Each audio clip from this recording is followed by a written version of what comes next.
tó bá ṣe ṣìnà ló kó pa wọ́n sọ pé lè tako àánú ó tako àánú ṣé ọlọ́run ló hàn láàánú mọ́ ni ní ẹ fi máa lẹ̀ èèyàn lóko èèyàn ẹ wọ́n ṣe àwọn sì ń pẹ́ ní tọ́wọ́ báyìí wọ́n sùn wọ́n pàdánù tí wọ́n máa lé kiri àwọn sì ní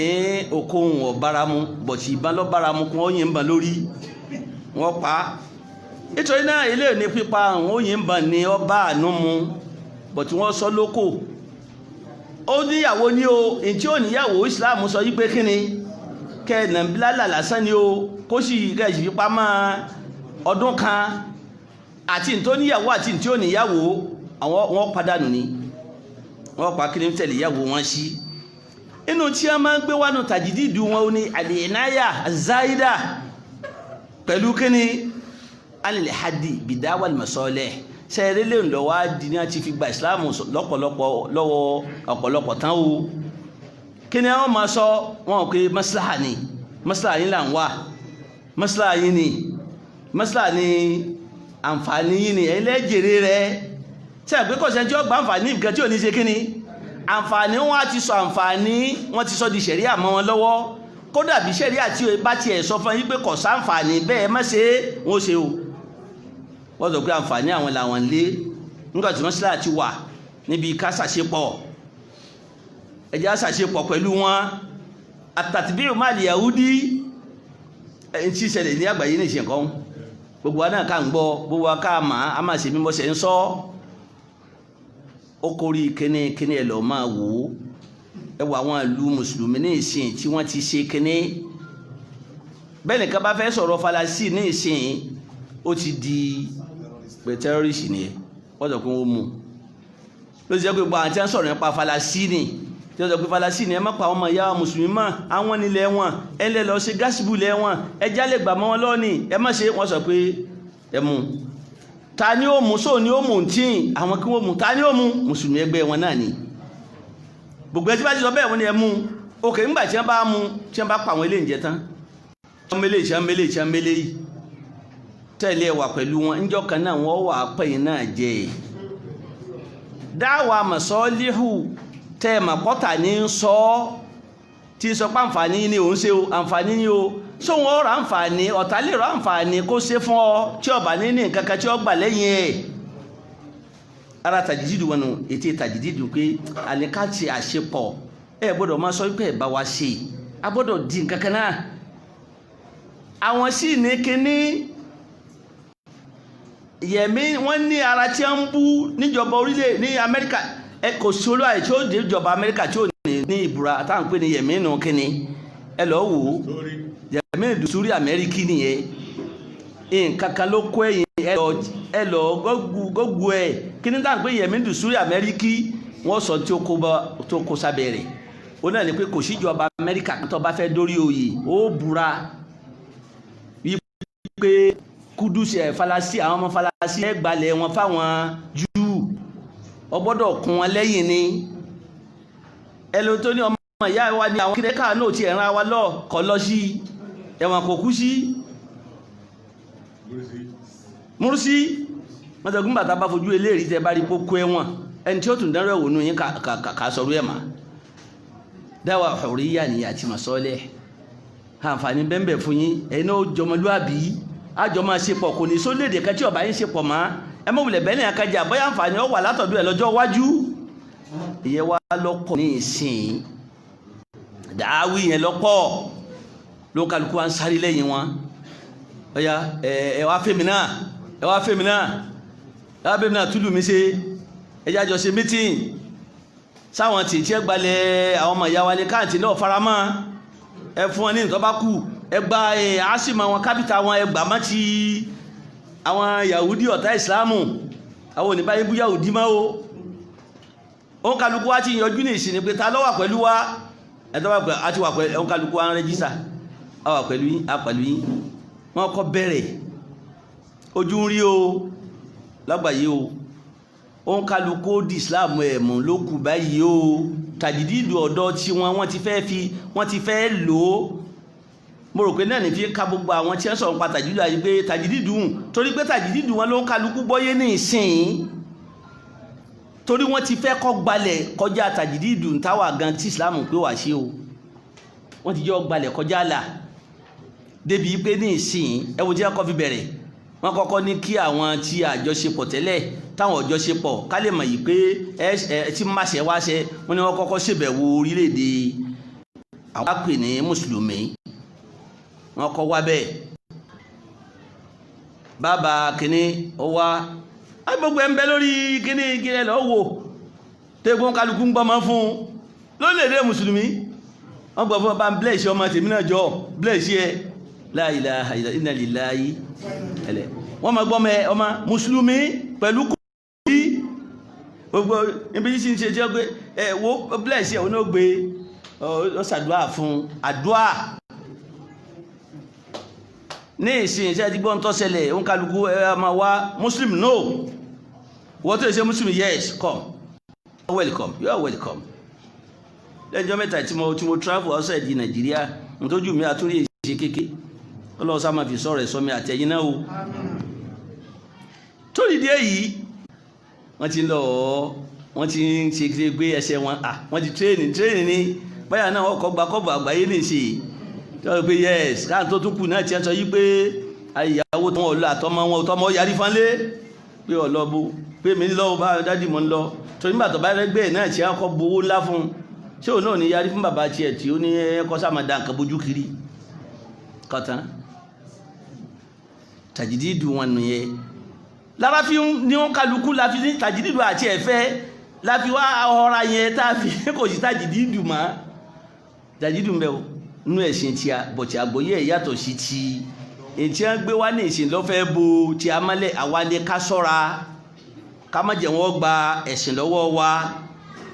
lọ́mọ gbá bọ́ọ̀lù ẹgbà tí tẹ́lẹ̀sì ní ìsìn wọ́n tún ti ronú àwọn kankan tí iná orí láìpẹ́ tí ní sọ fún yín bí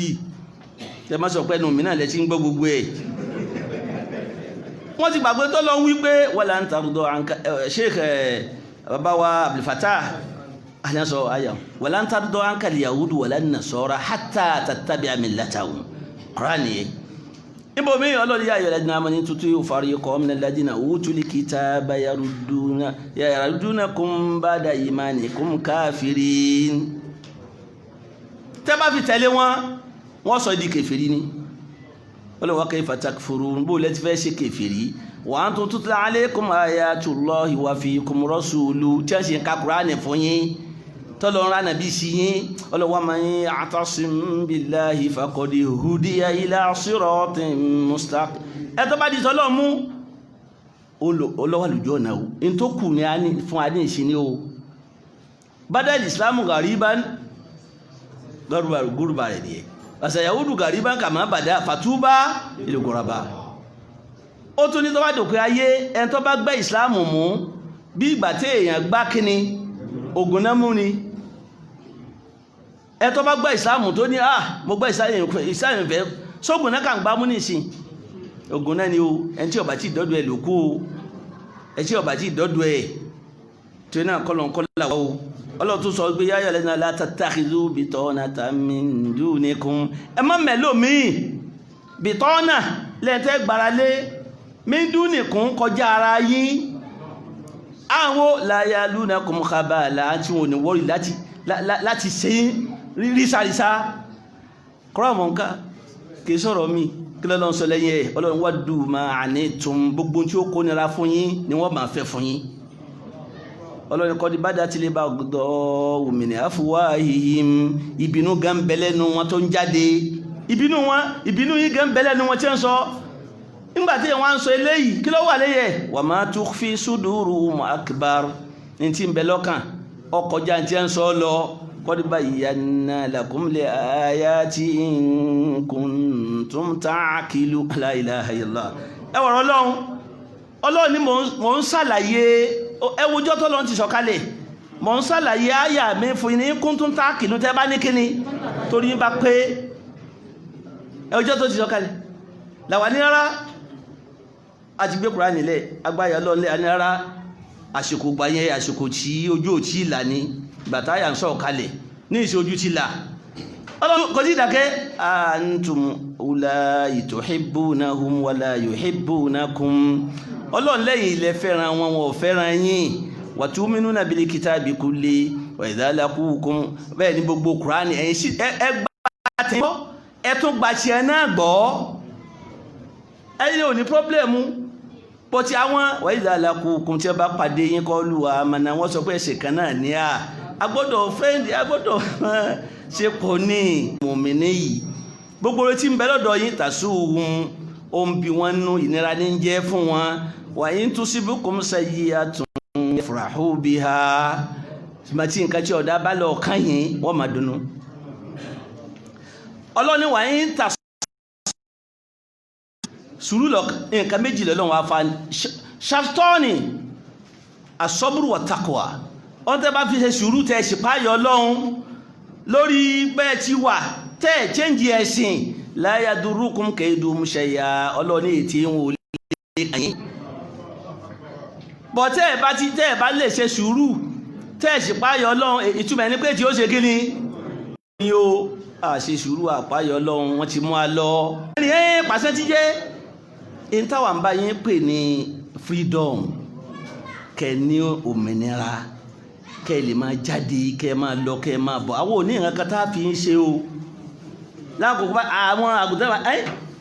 ṣé a lè máa lọ àmọ̀ bọ̀ ní ẹ máa lọ ní kódà kó jẹ́ pé lábẹ́ ọ̀gá yín náà ni ẹ sì máa padà sí bọ̀tí kọ́ jẹ́ pé ẹnìkan fẹ́ lọ bí ọ̀nà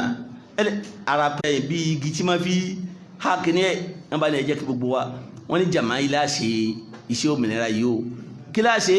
ẹyẹ ìkókò kí ní ká ṣe wọ́n ní gbogbo yìí ni ẹ̀rọ lu géètì wọn ó ti wó ṣé gbogbo wọn náà káàrọ̀ lu géètì ìsìlámù ní sí ẹ̀rọ lu gbìí nígbà tí ó fi wọ́n bí ẹ̀mẹ́ta ẹ̀mẹ́rin ilẹ̀kùn bá já ń bá fán oríyà àǹtí ní ẹ sábà lọ ẹ jìnà létí bá jí ọ̀gá ní bá mú pàpà ẹ máa bọ́ ẹ máa ṣe ó pàpà ní tẹ́yìn ní ti jókòó yìí tẹ́bí ń pa àwọn èèyàn kiri pé ẹ má bá wọn lọ ẹjọ́ ọ̀tọ̀ ní tí ń wí ọ̀tọ̀ ní tà ń wí kéṣe òríyá kò sí òríyá bí tí ń lọ yẹ ẹ náà ti mọ ìgbẹ̀yìn àwọn ẹran padà ńgbà tí ń rìn jìnnà nù pápá láwọn kókò bá ń gbé oúnjẹ nìyí o wọ́n fi ẹjẹ pátá eégún lọ̀gá bá ń tẹ̀njọ́ kejì òríyá tí a ń pè fún àná freedom ẹ mùsùlùmí ẹ ní ìdí freedom o ẹni ìdí kọpọlọ yẹn wálẹ̀ technology ti lọ kọjá bẹ́ẹ̀ wọ́n sọ pé a máa ní ìsìfàdánù technology ẹ gbogbo ẹ̀ náà ló ń kálukú ní bọ̀tí ń tọ́ bá wúlò fún wa ní ká mú ń bẹ ẹ̀ tí ó bá pa ìsìlámù wa ká jù nù nígbà tá à ń pé ikú wàfí sàmá ìrísíkùkún wà má tó àdúhùn ẹ kú á lọ náà ní kí láwà lọ́wọ́sùn ìtù tí wọ́n bá bí lérè kí ní fi jábọ̀ fún Ọlọ́run bá mi ẹ má jẹ́ kí n ṣe ẹ jẹ́ ń parí inú tí wọ́n máa ṣe tàríkì yàtì ṣẹ̀ríà inú wọ́n sọ wípé tàríkì ìtàn ṣẹ̀ríà ó nídìí kí a tún máa yẹ̀ wò pẹ̀lú wàrọ́pùtù á bí àkàmì á wọ́n wàá so ṣẹ̀ríà wọ́n sọ ìtàn ṣẹ̀ríà wọ́n wàá so pọ̀ mọ́ ìdájọ́ ṣẹ̀ríà wọ́n sọ pé ìtàn abẹ́ni wọ́n máa gé olè lọ́wọ́ ni wọ́n ní bẹ́ẹ̀ ni ẹ má gòlè lọ́wọ́ mọ́ o ilé wọn ọba kíní o èyí tó fà tán ńgbà tí wọ́n ń gòlè lọ́wọ́ àbí ńgbà tí wọ́n ń sọ pé kíní kọ̀sẹ̀ wọ́n ń gbà náà ni o wọ́n ní kọ̀sẹ̀ wọ́n láyé ẹ̀ ni ìgbà tí ṣẹ̀ríà tọ́lọ́ Ọlọ́run kọ́kọ́ wò pé ànábì yóò lẹ̀ wọ́n wọ́n ní ẹ má gé lọ káwọn yóò fi máa mọ̀ yìí pé olè ni níṣẹ́ tẹ́ wọn ti dé yìí ẹ máa jù wọ́n síbo ó sì mọ̀ pé nígbà tí wọ́n bá ti jù wọ́n sẹ́wọ̀n kódà kọjá lè kọ́ pààyàn ńbẹ̀ wọ́n náà ti mọ̀ gbàtí òun kí wọ́n mọ̀ sọ pé ẹ sá má pa òun ẹ jẹ́ kó wọn dọ́dọ̀ àwọn ta ni torí wọn mọ̀ pé ọ́sà ti mọ tí ọ́sà ṣẹlẹ̀ lẹ́yìn ẹ̀ yọba tún jalè mí ní gbogbo wa ò sinmi mọ́ yìí o àwọn wa ti so mọ́lẹ̀ arọ ọ̀làjú ni ó ní wọn àmọ́ wá tán rọ àwọn àfáà kan náà wọ́n máa bá wọn gbé lẹ́sẹ̀ wọ́n máa bá wọn kà wípé yes ní ti ṣẹlẹ̀ nìyẹn nǹkan fa nìyí wọ́n á lè pe conference sí yẹn táwọn ó sì pè fún conference yìí bá ṣe ń tọ́ bẹ̀rù Ọlọ́run tí ó sọ ń tọ́ yàtọ̀ sí ẹni tí ó pè fún conference tó sanwó tíkẹ́ẹ̀tì tó fi sí hòtẹ́ẹ̀lì tó gbé oúnjẹ ń fún tó ṣe kinní fún nínú kọ́mọ̀sán kankan kọ́kàn máa wù àwọn ló sì máa ìpè eléyìí kò ó ní wá nú wọ́n ti máàkì ẹ̀ wọ́n á pè sí conference bá wọn tó ní alindakum tààlì kọ́ pé wallahi la jitu li astafida faqat ọwọ́ sàǹfààní lásán bí ni ok wọ́n ti máa yí pé léyìí ó ní nǹkan nù ìjọ náà ó ti máa sọ ó ti máa sọ pé àfẹ́lẹ́ ó ní kele bẹ́ẹ̀ náà ni taisiru wa takhfif ara kẹ́nẹ́ wọn ni malamihu kẹ́nẹ́ manajiya wọn ni kí wọ́n sọ yí pé ẹ̀sìn ṣe kẹ́nẹ́ ẹ̀sìn rọ̀jù bá ń lọ ọlọ́run òróró irú táwa náà máa sọ ẹ̀sà máa sọ yí pé ọlọ́run ṣẹ̀dídùlì kọ́ òróró rárá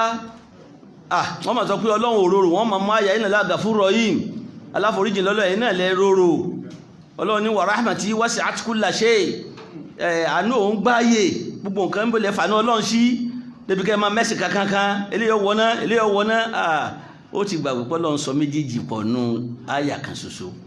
ọ̀pọ̀ nù Kùránì níbi kan kótó di pé ó sọ pé kótó di pé a lè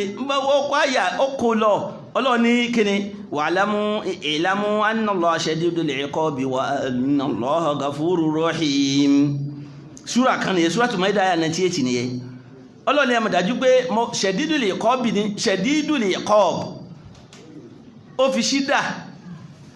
ó fi ròyìn ìkọ́ọ̀bù ẹ̀ yìí pé mo lè ní ìyá o mo lè láti jẹ̀yàn yá ó sọ pé mo sùn wà náà lọ́gà fúnra ẹ̀ bẹ́ẹ̀ náà kọ́ fi wàrọ̀ jáì nìyẹn ipé tó bá ti sẹ̀mí ọjẹ́ ìyà tó lé wàsàtíyà tí ń mẹnu bà nígbà tí mo bá fẹ́ tètè parí ní ìṣe inshallah wà lọ́gà fúnra yìí wọ́n tó bá yìí sí aláforíjì sí ni èmi Ọlọ́run ọba níbo mi Suratul Ra'd àyà kẹfà rẹ̀ ó ní wa inna rabbaka ladhu maghfiratin linnasi ala dhulmihim èmi Ọlọ́run tó mẹ́yẹ̀ bá ṣàbòsí aláforíjì ni mi wọ́n foríjì tó bá ti túbá lẹ́yìn ẹ̀ ọwá tí ó bá túbá wa inna rabbaka lashadidul iqab àyà kan náà ṣoṣo ó sì lọ méjèèjì ẹ̀yin wà máa ronú inna Allaha ghafurur rahim ẹ̀ ti lé ẹ̀ṣẹ̀ òróró tó bá yẹn máa sọ yìí pé àyà tó ti mọ̀ ìpẹ́sìn òróró náà ló ti sọ pẹ́sìn róró méjèèjì náà ní o ẹ̀sìn yúsírù ní tòótọ́ bọ̀tí Ọlọ́run tó ní o ṣe yóò béèrè o níbo míì Suratu Al-Hijr àyà 49-50 ó ní nàbí ibadi anni ana al-ghafurur rahim Suratu Hijr nìyẹn Ọlọ́run máa sọ fáwọn èèyàn mi àwọn ẹrú mi pé aláforíjì ni mi ọ̀bọ̀ oníkẹ́ ni mi wa anna adabi wal adabul alim ìyà mi náà sì ní dájúdájú ó lé ìyà tó lé ní ó ibẹ̀ nìkan ló ti sọ́nu àyà méjì tó súnmọ́ra wọn gbogbo yòókù àyà kan ló kó méjèèjì inú ká parí ẹ̀ báyẹn nítorí náà tajidul khitabi dini a ti mọ́ o a sì sọ pé kò yí sàwábìtù kò débi sàwábìtù o mutagayiratu nìkan ló dé o ní tá a jíjọ fẹnu kò tí wọ́n ti pa wá láṣẹ inú ìsìláàmù kẹ́ni mo sọ yí pé bó láti máa change káwùlù kọ̀ọ̀kan tó yẹ kẹ́mi léèrè pé ńgbà tó wá lọ́wọ́ àánú Kùránì ni mo fẹ́ sáré mú wáyé lákọ̀ọ́kọ́ tábàlọ́wọ́ nù Kùránì a rí i pé kìtọ́ọ̀bù Kùránì òun gan change kìí ṣe kọ́ sọ pé tó ń sọ lánàá kó ń sọ mọ́ lónìí bàtà níbi wa Muhammad sọ̀sọ́ àtọ́wà Mẹ́kà kìtọ́ọ̀bù bọ́lọ̀ ti àpróòchì àwọn tí ń bẹ Mákà àwọn èèyàn àwọn kèfèrí ó yàtọ̀ sí nígbà tó dé Mádínà inú àyà màkíyà àwọn súwárù màkíyà ẹ̀lẹ́rí àyọ́ àlàdínà àmànú mbẹ̀ kúlé àyọ́ àlìkáfì ni ó wà mbẹ̀ àwọn líle bí Suratu Shu'ara la'allaka bakhirun nafsaka alla yakunu mu'minin Ọlọ́run ní sọ fẹ́ para rẹ̀ torí pé àwọn èèyàn yóò gbàgbọ́ ní inna sha nunazzilu alayhim minas samaa'i ayatan fadallat a'naquhum la khadi'in tí wọ́n bá fẹ́ mo ń sọ àyà kalẹ̀ fún láti sánmà tí wọ́n gbọ́dọ̀ gbáǹtipá wa ma ya'ti min dhikrin minar rahmani muhdathin illa kanu anhu mu'ridun wa qad kadhabu fasayatihim anba'u ma kanu bihi yastahzi'un Quran Shu'ara nìyẹn tẹ́ bá ń kalẹ̀ mọ̀ rí pé ó lé in tó lè tí ẹ̀mí ọgbọ́n tí ya ń bẹ́m̀bẹ́ àti bẹ̀rù tásílíà Ọlọ́run máa sọ̀tàn àwọn ànàbí tí ẹ ti kọjá yóò máa fi rọ ànàbí lẹ́mì yóò máa kọjú sáwọn kèfèrí yóò máa sọ̀rọ̀ wọn gan àkọ́díkà dábù fásẹ̀yà tí ma bá wọn kánú bí yastahzi'un awalam yaraw ila al-ard kama anbatna fiha min kulli zawjin karim inna fi dhalika la ayatan wa ma kana aktharu mu'minin lo abe yo ama bẹ̀rẹ̀ ọ̀rọ̀ àwọn kèfèrí wa idh nada rabbuka Musa an atil qawma adh-dhalimin tani qawma fir'aun ala yattaqun o ko sọ̀rọ̀ Fir'auna na àti bí an ti parẹ́ ó tún kò nbe ó tún wati alimna ba Ibrahim idh qala li abi wa qawmi ma ta'budun qalu na'budu asnaman fanadallu la aqifin ó tún sọ yele ó tún bẹ̀rẹ̀ ta nabi mi àti gbogbo bó ti pa wọ́n rẹ́ aya suwaru makiya nìyẹn ngba je dé Medina ko sanwó ilé ma ọdún kẹwàá tó ṣe Isra wa Miraj ẹ ní runde 30 years ló fi pepe tawhid ní ó mú nǹkan mema khitabu tawhid ni Ọlọ́run nìkan ni ó ẹ má rúbọ ko mọ́ nínú orígun Islam márààrún 13 years tana bí fi gbé tó fi wà Mákà khitabu tawhid ni kò mú nǹkan kan ní orígun mẹ́ àfihàn ngba tó ṣe Isra wal Miraj tí ó gbàrún bọ̀ lọ́dún kẹwàá tọ́lọ̀ ní kó ṣe kó fi túnú fún Khadija tó kú láyé àti amúẹ̀ tó kú tírònù kọ́ lọ́n fi ní kó fi kó ṣe tásílẹ̀ àkóhùn tó fi pa ìrònú ẹ̀rẹ̀ kó tó ra àwọn nǹkan tuntun mẹ́yìn ìgbà yẹn wọ́n fún run díẹ̀ sì máa kí ó ń tírẹ́nì wọn lórí ìrun ni tí tó fi dé Madina tó fi dọ̀ranyàn ọ̀ranyàn náà nígbà tó amákàbọ̀ tírẹ́nì wà ìgbà tó dé Medina khitobu yàtọ̀ tagiyiru ni ẹ̀bí mọ́nà tàjídí wọ́n jà dáadáa khitobu bọ́lá sọ pé kò sí khitobu di nínú kéré Ọlọ́run sí tàjídídù khitobu nù Qur'an gan nígbà tó dé Medina ya ayyuhal ladina amanu ní ló ń bẹ́ ya ayyuhal ladina amanu in ja'akum fasiqun binaba'in fatabayyanu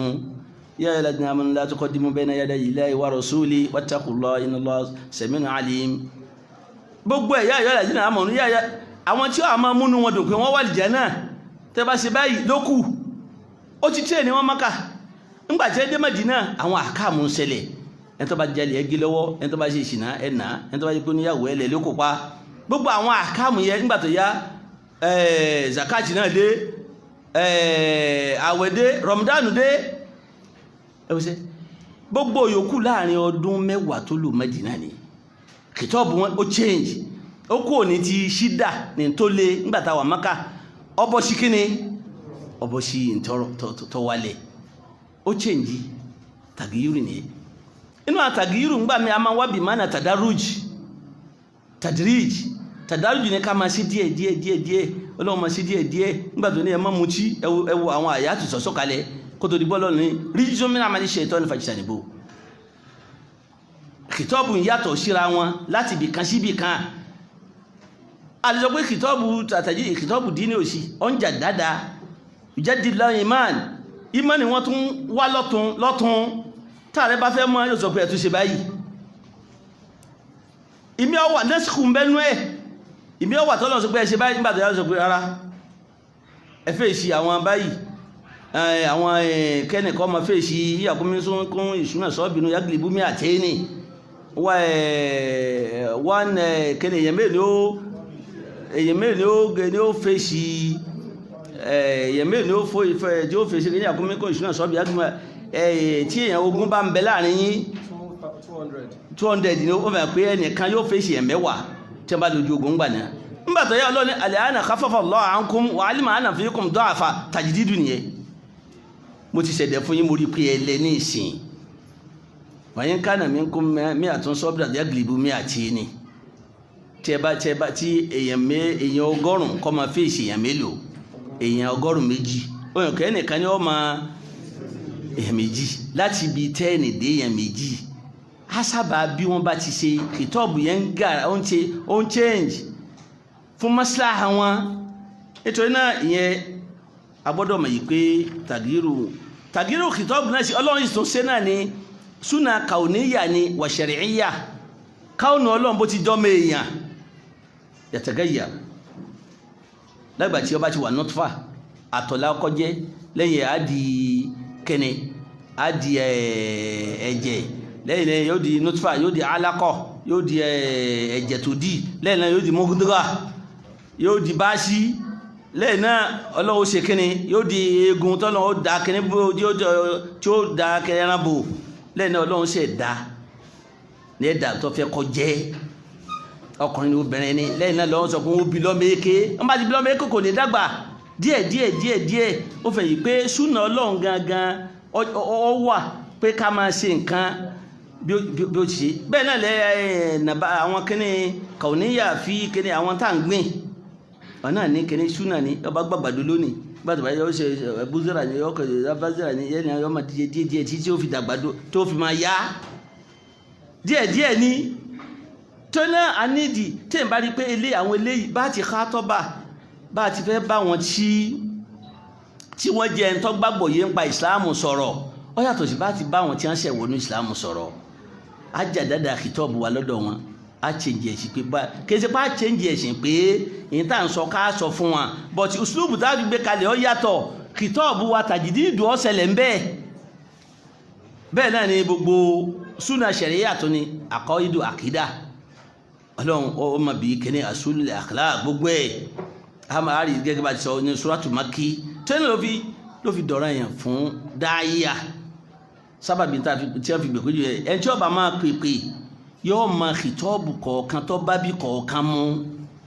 yóò máa jàdáde yóò máa sọ pé eléyìí ní kẹ́ jẹun fáwọn eléyìí bí n ti gbé kíní kalẹ̀ fáwọn eléyìí ní gbígbé kalẹ̀ yẹn ni wọ́n fi gbàgbọ́ yé irun ò ní yí padà ó lè change irun lẹ́lẹ́ gbogbo sàwábìtì ò lè change bẹ́ẹ̀ náà ni a nídìí kí àwọn sàkọ̀fáàtì kan bẹ tá a nídìí kí dáyé ọmọ ní ìsìn kájà dáadé fún wọn ó gbọ́dọ̀ ní sàkọ́fà dìníyà kí ni lọ́n kọ̀rọ̀ ẹ̀sìn kìí ọkà jókòó lásán ìtọ́jú àwọn bàbá látijọ́ àwọn ilé ilé mọ́ yíyan sí torí kò sí tí wọ́n fi máa ń pa tí ń lọ but àwọn àfáàtì sìn ogun tí ó jẹ́ ọ̀rọ̀ ẹ̀sìn kí ní lọ ń pọ̀ ọ̀rọ̀ ẹ̀sìn lágbàáyé ó yẹ kó yé wọn kó wọn mọ̀ sọ fáwọn èèyàn ó fẹ́ pé àjàdáda kìtọ́ọ̀bù àwọn àfá àtijọ́ kó ònú bó ti wà á tún upgrade díẹ̀ yàtọ̀ sí bó ti wà tẹ́lẹ̀ iná nu a ní ìdíkà ní sàkọ́fà dìníyà o dáyà ká ní a ní ìdíkà ní sàkọ́fà àdàbíyà adab bó ní kéré adab ìmọ̀ bẹ́ẹ̀ ti lè túmọ̀ àdàbíyà ní ọ̀dọ̀ yìí bẹ̀yẹ sàkọ́fà tàríkíyà anídìíká ní bóò ni àwọn bí bóò ni nǹkan ti àwọn àtàwọn oníṣẹ̀lẹ̀ lágbàáyé afọ́ọ̀mọ́ fi ṣe kútúbà kó fi lè mọ̀ irú tàjídì kìtọ́bì dín ní ó yẹ kí ọ̀pọ̀lọpọ̀ ọmọ fi ṣe ẹ má bọ̀ sọ́wọ́ o bẹ́ẹ̀ ni o tẹ bá ń gbọ́ táwọn kan sọ báyìí àwọn tí wọ́n ti mú tán nìyẹn o bẹ́ẹ̀ ni Islam ti ń lọ o ó gbọ́dọ̀ mọ ti ń lọ ó di mẹ́ta bẹ́ẹ̀ ni ìsàníyà bóò làwọn yẹn ti wà sí tó ti bá wọn lò kìí kọ́ kọ́ máa bá wọn lò bákan náà ó lè má lè rí wọn bá kan lọ àbí sọ̀sán kọ̀ bá wọn lò bákan náà kọ̀ bá wọn lò bákan náà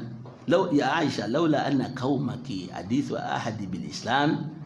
ó là dámtù lè káàbà tí ìbá jẹ́ pé àwọn èèyàn rẹ̀ ṣe wọnú Islam ní tuntun ni ó lè bá wó káàbà yìí ni ìbá wá fi ọ̀nà méjì síbẹ̀ dípò ọ̀nà kan wọn ọba máa gbọ̀nà kan wọlé wọn ọba máa gbọ̀nà kan jáde bọ̀ tí àwọn èèyàn rẹ̀ wọ́n ṣe gba ìsáwọ́ kan máa sọ pé káàbà Muhammadu ni yóò wá di tí ẹ̀mí wọn ò ní gbà ń ka bàtọ́ lọ mọ́ ṣé òṣùlùbù kan kó lò fún òṣùlùbù kan nu dáyé ọmọ gbogbo ẹ̀ bó làwọn tó ń bá ṣe bó ló ti lè ẹlòmíì lè lé tí ò ní gbà ṣe bó ní ó da gbogbo ibi ìjókòó wà sí ẹrú ọmọ bó ti máa ṣe ṣé àbákí Allah yarhamu ńgbà tá a wà ní kékeré tá a wà léèkéwú tí tíjà bá nà ẹni ká tẹ́rí pé ọmọ ìkọ̀fẹ́ wálé kí ó tẹ́lẹ̀ ó lè tọ́ọ̀gì gidi ni tó bá bínú tó mọ́kò wọ́n tó pé afá aláàpá ta lọ́nà afá pé mọ̀bọ̀ ọya jókòó mbẹ̀ Allahu Akbar ta lọ́nà ẹkẹ́ sàfà tó wọ́n kìí ìwọ́ lọ́lọ́ ná afá ńlá náà ibù ìmáàmù òjòdú lọ́nà wọ́n bá tó pé mọ́lọ́bá náà nìsín ọ̀kárí wọ́n bá fún ní obì wọ́n lè ṣe obì fún tàbí wọ́n fún ní nǹkan kan pé ìṣàjókòó bá wọn kárí lẹ́yìn nígbàtí ààrẹ bá mu tí ó máa sọ pé àáfà wọ́n lè jà kíní kan fún gbogbo iṣẹ́ ọjọ́ náà yóò ṣe torí wọ́n máa bá ti rán ní nǹkan nígbà yìí pé ọ̀fọ̀ fi da kíláàsì gùn tẹ́lẹ̀ wọ́n máa sọ pé ọmọ lọ́kọ́ máa nígbàtí ààrẹ bá mu nílò pé sọ́ọ̀lọ̀ kí pẹ̀lú àáfà àti ti jáde ṣé ilé ìsọ fẹ́ràn rẹ̀ ọ̀kárí ọmọ mi ẹ̀mí ọ̀pọ̀lọpọ̀ ẹ̀mí wọn àárọ̀ ó lè máa bú àfá but kò ní bú ṣe wù tó nílé kéwú kìtọ́ ọ̀tọ̀ọ̀tọ̀ wọ́n fi ọgbọ́n mu débi pé ó ń kálukú ọ̀rọ̀ ni ní gbogbo wa náà fi kéwú délẹ̀ gbogbo wa gbogbo wọn jù mí bẹ́ẹ̀ gan ni tí wọ́n bá sáwó tó dá mi padà ọgbà afá mọ́gàjì ọya yọjọ kárí ọya jókòó ní àsápùlà kiri débi pé ẹgbẹ́ alẹ́kùnlá gbogbo wọ́n kò kárí gbogbo àwọn kìíní yẹ ok eléwọ́n máa jádùá fún wa abẹ́ mo dúró wájú yín lónìí ṣe mo fẹ́ kí wọ́n hùn ṣe pé a ti lọ mẹ́ja ní kéré tí wọ́n bá ti lọ wá àṣì láti dé nígbà tí wọ́n bá lọ pé ọmọ kálọ̀ mẹ́ja wọ́n sọ pé ìwọ lọ́wọ́ bá ní lọ wá àṣì tí ń bọ̀ ọ̀kárí o nígbà tí ẹ bá dún wájú yín tí ẹni kẹ́ ẹ máa kọrin ẹ máa kọrin ẹ máa ṣàdúrà ẹ máa ka Kùránì ibẹ̀ lẹ́sọ̀ pé afa mọ́sùn àmọ̀gbóyin mọ́ wọ́n bó fún ẹ pé ọmọ mi tó bá sì jẹ́ ọmọ dáadáa sẹ́yìn pé ọmọ tí ọba sì le wọ́n sì mọ̀ bí wọ́n sì mú ó fẹ́ yìí pé ọmọ nígbà tá a bá fẹ́ kó wúlò ọ̀hún pé ìkìtọ́ ọ̀bùn wọn papọ̀ ìtẹ́nà pàṣẹ tí ó gbọ́ lẹ́ẹ̀kan náà yàtọ̀ sí tẹ́ẹ̀nà mẹ́wàá tí ó ti ayárí pé àníkíní wọn fẹ́ ṣe ni ó ní bẹ́ẹ̀ ti mú tàjídìdù kan nìyẹn agbọ́dọ̀ ń bọ́ ká bẹ́ẹ̀ ni ẹ̀lẹ́míyà inú mà á mọ pòsíṣàn tẹ́nì kọ̀ọ̀kan wà nù mà bẹ́ẹ̀ ni tàjídìdù wà kéyà kíní ṣẹlẹ̀ fíkì wà kí tí wọn fẹ́ gbọ́ lọ́gbẹ́rá ibole àfi màkọ́sídù ṣẹ̀ríyà sí ibole fẹ́ fi màkọ́sídù ṣẹ̀ríyà má dà kan ní inú ṣẹ̀ríyà ibole fẹ́ fi sí nígbàtẹ́ bá lè ẹ̀fẹ̀ rí fíkì wá kí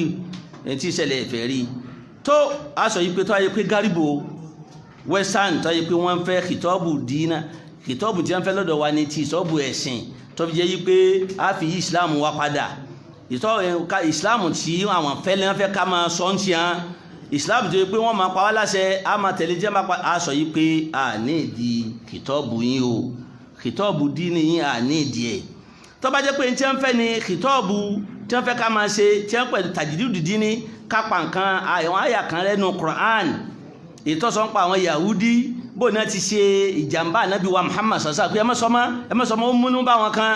tó yẹ pé lè wọ́n fẹ́ á sọ yìí pé àwọn ò gba tàjídìdù yín o gbogbo àwọn nǹkan báyẹn tó yẹ pé ẹ pa zaka rẹ ẹ má sì zaka má sọdáka ni ẹ má sọ asọpọ àgbàtà jìdìdì torí gbogbo ohun tí wọn pariwo ní ìsìn nìyẹn ẹ má sọ̀rọ̀ ogun má báyẹn lẹ́rú ni ẹ sì á má sọ jihad ti jẹ ẹ parẹ́ gbogbo àwọn ọmọ tí wọn má sọ yí pé jihad ẹ parẹ́ ẹ má jẹ́ wọ́n sọ bẹ́ẹ̀ má àwa náà fi ń pa á sọ pé àgbà o jihad wà nínú ẹ̀sìn tí a o ẹ̀yin tẹ́ ẹ̀sìn ń ṣe ẹ̀ ń lọ́ọ̀ pa àwọn èèyàn wa o ó fẹ́ pé káwọ̀ ọkọ lẹ́gẹ́lẹ́ káwọ̀ kọ́ kárùn kákáwó sókè kémi ọmọ fàyà gbàbán kémi náà ọmọ nígbà tí fi dìfẹ́ndì ìsáàmù ọmọ mùsùlùmí ò lè jà kankan mọ́ kọ́nà ó sànù wà torí ẹni tí ó sọ pé òun jagun náà wọ́n ti ní tẹ́rọ́rìsì ni ẹni tí ó sọ pé òun lọ náà wọ́n ti ṣe tàṣí ní ìfẹ́ ẹ̀ wọ́n ti ní kẹ́yìn yòókù náà gbógun tì í ogun ní kẹ́ kọ́wọ́ gbé ìsì lẹ́yìn ẹ̀ bí mo ti sọ òríyà ti bàbá ẹlẹ́yìn àgùntàn lẹ́ẹ̀kan ẹ̀rí ó ní òkìtù yóò mọ̀ òkìlà kíni àsáwórú kíni al-aswad máa fẹ́ bọ́ síbi wasatiyatil islam tí fi parí ẹ̀ o àti kíni àlákọ̀ ẹ̀ pẹ̀lú tajdidu li khitabi dini wasatiya islam ẹ̀sìn wasati ni kí sì ni àlákọ̀ rẹ̀ kíni ìbáṣepọ̀ láàrin wọn àti kí a sọ̀rọ̀ bó láti fẹ́ gbọ́rọ̀ islam kalẹ̀ ní ti tuntun lọ́nà tí ó gbà wu àwọn èèyàn exactly lọ́nà tí ó gbà wu àwọn èèyàn tí ó sì gbọ́ ìsìláàmù yìí a rí pé nù Quran lọ́nà tó tíra bàbá wa al-Itqan fi ulum ayah 68 ó ní wasatu mbẹ́mbẹ́ lẹ́yìn tí a gbà tí ní ọlọ́run gan ti pè wá ní wa kadhalika ja'alnakum ummatan wasata ọlọ́run ní ummatẹ wà ní àárín gbùngbùn ní ìtumọ̀ wasatu ní pé ẹ ní ṣe la ifrat wala tafrit ẹ ní ṣàṣejù gùlúwù ẹ sì ní ṣe tàfúrìtù àṣẹ ètò ẹ balance àárín méjèèjì lẹ́wà nítorí náà wasatiyya tẹni sọ ń parẹ́ umma wasatiyya gangan ní a wasatiyya fil khitab tàfẹ́ báyọ̀ sọ̀rọ̀ ọbẹ̀dọ̀ wà wasatu ni àwọn ẹ̀rí ẹ̀nà al-Qur'an tó bá ṣe mú wa ọwá ń dáná kò burú àkọ́kọ́ nù ọ̀nà mẹ́rin tí Ọlọ́run ti sọ̀rọ̀ wasatiyya nù Qur'an tọ́lọ́run ti sọ̀rọ̀ àwánú bayna dhalika tọ́gì bayna dhalika kẹni tó bá ń bẹ lọ́hun tó bá ń kírun má sì máa pariwo lórí ẹ̀ ó sì gbọ́dọ̀ panumọ́ kọ́ mọ́sàn kankan tó ká fi tùbíà kọ́ ọ̀kà dákẹ́ kọjọ pé ọkà máa ṣe kíní wọ́n ní àlàfo méjèèjì ní kíkíní kìí ṣe yí pé ariwo èyí kìí ṣe yí pé kò tiẹ̀ má sọ̀n kankan